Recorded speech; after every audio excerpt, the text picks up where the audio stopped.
Semangat pantang menyerah Leani Ratri Oktila. Bangkit usai kecelakaan. Ukir sejarah di Paralimpiade.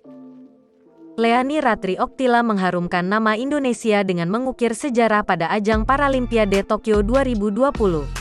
Leani yang pernah mengalami kecelakaan pada usia muda, menunjukkan semangat pantang menyerah hingga kini menorehkan prestasi gemilang pada cabang olahraga para badminton. Leani Ratri Oktila harus mengakui keunggulan wakil China, Cheng Hefang, pada partai final badminton nomor tunggal putri kelas SL4 Paralimpiade Tokyo 2020.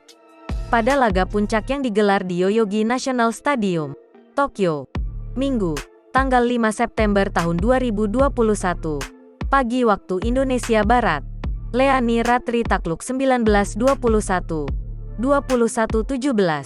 dan 16-21 dari Cheng Hefang.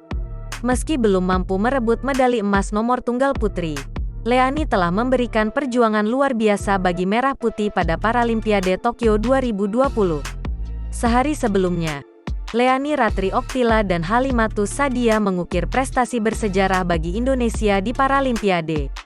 Turun di nomor ganda putri kelas SL3 SU5, pasangan Leani Ratri Oktila dan Halimatus Sadia sukses mempersembahkan medali emas bagi Indonesia.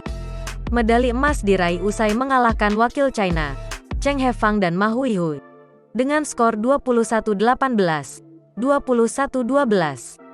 Mengutip akun Twitter Badminton Talk, Leani Ratri Oktila dan Halimatus Sadia menjadi atlet badminton Indonesia pertama yang mampu meraih medali emas pada ajang Paralimpiade. Selain itu, Leani dan Halimatus juga mengakhiri penantian selama 41 tahun Indonesia untuk merasakan medali emas Paralimpiade.